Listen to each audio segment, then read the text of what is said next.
and the last date we can get it to you. Is there a part of the manuscript that you're particularly interested in having? We have a complete first draft, but some parts are more polished than others. Perhaps we can talk next week so that we can let you know where we're at and discuss how to proceed. All best, Will and David. And here's Marty's reply. I'm going on vacation next week. Let's talk when I return. Ouch. Clearly Marty was fed up with us. Or not ouch. Was he? The message could be read either way. By the time we had sorted out our timetable, 3 weeks had passed, lots of emails had been exchanged, and a question that should have taken 1 minute to answer had eaten up hours.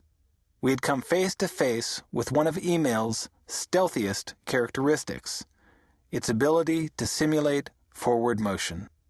As Bob Geldof, the humanitarian rock musician, said, email is dangerous because it gives us a feeling of action, even when nothing is happening. So what is it about email? Why do we send so many electronic messages that we never should have written? Why do things spin out of control so quickly? Why don't people remember that email leaves an indelible electronic record? Why do we forget to compose our messages carefully so that people will know what we want without having to guess? We wrote this book to figure out why email has such a tendency to go awry, and to learn for ourselves how to email not just adequately, but also well. Our holy grail? Email that is so effective that it cuts down on email. Like Michael Brown, we've said incredibly stupid things on email. We didn't even include what he said about hair mousse and tater tots. And like, well, us, we've used email to dither. We've also emailed badly because we were too quick on the draw. We've emailed badly because we've forgotten who we were in relation to the person we were writing, or because we pushed the wrong key, not inserted enough personality, or shared a little too much of our inner emotional selves. If you are in receipt of or receive a really terrible or thoughtless email from either Will Schwalbe or David Shipley, and we know our names are attached to plenty of them, alas, please accept our apologies. Email has vastly increased the amount of writing expected of us all, including people whose jobs never used to require writing skills. As a result, we all complain about the sheer quantity of emails we receive, but what's often overwhelming and overlooked is the quality of the messages we exchange. Sure, there exists a gap between those who came of age before email and those who came of age after it emerged. Between those who know how to manage the technology but often don't know how to write appropriately, and those who know how to write but don't know how to use the technology at their disposal. But no age group has a monopoly on bad or good emails. So what can we do to email better?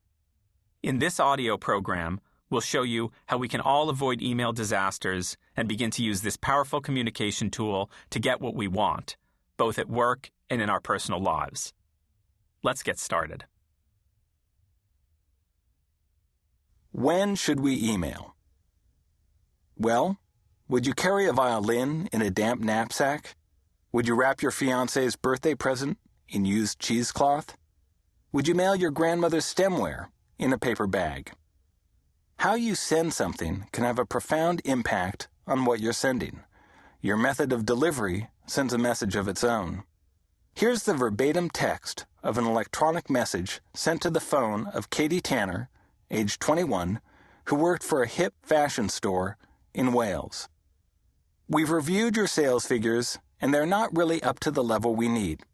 As a result, we will not require your services anymore. Thank you for your time with us. Radio Shack did the same thing recently, telling about 400 workers by email that they were being fired. The workforce reduction notification is currently in progress.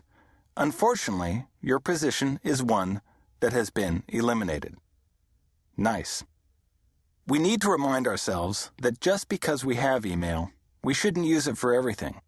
Because of the speed and the seeming urgency of the new forms of communication available to us, many people simply grab the closest thing at hand, or they get lured into eye-for-an-eye exchanges. If they get an email, they reply by email. If they get a letter, they feel compelled to respond by letter. We can do better than that.